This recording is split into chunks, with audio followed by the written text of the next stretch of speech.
అజ్ఞాతంలో ఉండి సాయుధ పోరాటం చేసిన మావోలకి రాబోయే కొత్త సంవత్సరం ఒక కొత్త జీవితాన్ని ఇవ్వబోతోందా అంటే చూస్తున్న పరిణామాలు అయితే అవునంటున్నాయి.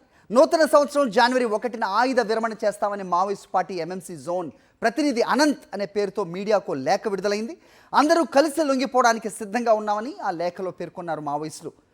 తాను తన సహచరులు ప్రభుత్వం ప్రవేశపెట్టిన పూనా మార్గం ప్రచారానికి ఆకర్షితులై జనజీవన స్రవంతిలోకి రావాలని నిర్ణయించుకున్నామన్నారు.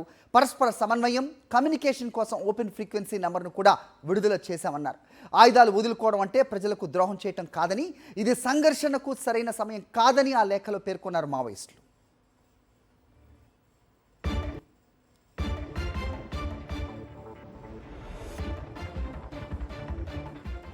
రైట్, ఈ లేఖపై మరిన్ని అప్డేట్స్ మా కరెస్పాండెంట్ మహేందర్ని అడిగి మరిన్ని వివరాలు తెలుసుకునే ప్రయత్నం చేద్దాం. మహేందర్, చెప్పండి. సో జనవరి 1న మొత్తం అందరం కూడా జనజీవన స్రవంతిలో కలుస్తామంటూ విడుదలైన లేఖను ఏ రకంగా చూస్తున్నారు అధికారులు? అప్డేట్స్ ఏంటి?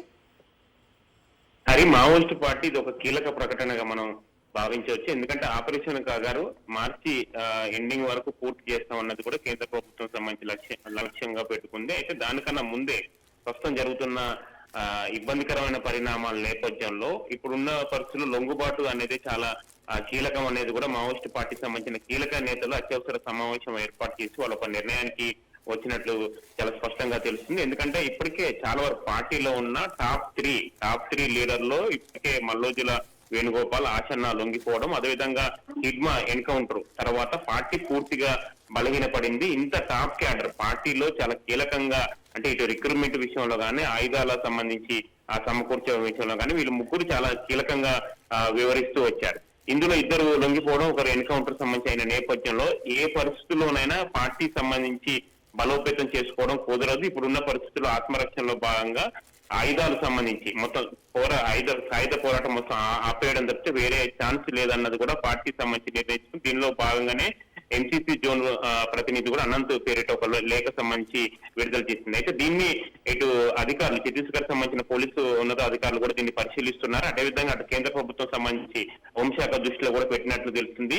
దీన్ని ఒకవేళ వాళ్ళు యాక్సెప్ట్ సంబంధించి చేసిన తర్వాత లొంగుబాటు ప్రక్రియ అనేది ఏ విధంగా కొనసాగుతుంది అన్నది మనం చూడాలి. దీన్ని వాళ్ళ పాజిటివ్ వే అంటే వాళ్ళ ఇటు కేంద్ర ప్రభుత్వం కూడా లొంగిపోవాలని కూడా చాలా స్పష్టంగా చేసింది. ఈ ఏడాది వరకే వాళ్ళకు వచ్చే డిసెంబర్ నెల వరకే ఛాన్స్ ఇచ్చింది. కాబట్టి వాళ్ళు వెంటనే దాన్ని పరిగణలో తీసుకొని వీళ్ళు కూడా ఒక లేఖ విడుదల చేశారు. దీనికి సంబంధించి అధికారులు పోలీసు ఉన్నత అధికారుల నుంచి కూడా ఒక స్పందన సంబంధించి రావాల్సి ఉంది. ఇప్పటికే బస్తర్ రేంజ్ సుందర్రాజు కూడా ఇదే విషయాన్ని చాలా స్పష్టంగా చెప్పారు. ఇప్పుడున్న పరిస్థితుల్లో మావోయిస్టులు లొంగుబాటు అనేది వాళ్ళకి కీలకమైన సమయం, లేకపోతే ఇబ్బందికరమైన పరిస్థితులు సంబంధించి ఎదురవుతాయని చాలా స్పష్టంగా స్టేట్మెంట్ ఇచ్చిన నేపథ్యంలో దానిలో భాగంగానే వీళ్ళు వెళ్తున్నారు. ఈ ఏడాది మొత్తానికి మావోయిస్ట్ పార్టీకి 50 ఏళ్ల మావోయిస్ట్ పార్టీ చరిత్రలో ఈ ఏడాది అంతా ఒక బ్యాడ్ టైమ్ గా వాళ్ళకి ఎదురైంది. ఎందుకంటే మొత్తం కీలక నేతలంతా ఇదే ఏడాది సంబంధించి చనిపోయారు.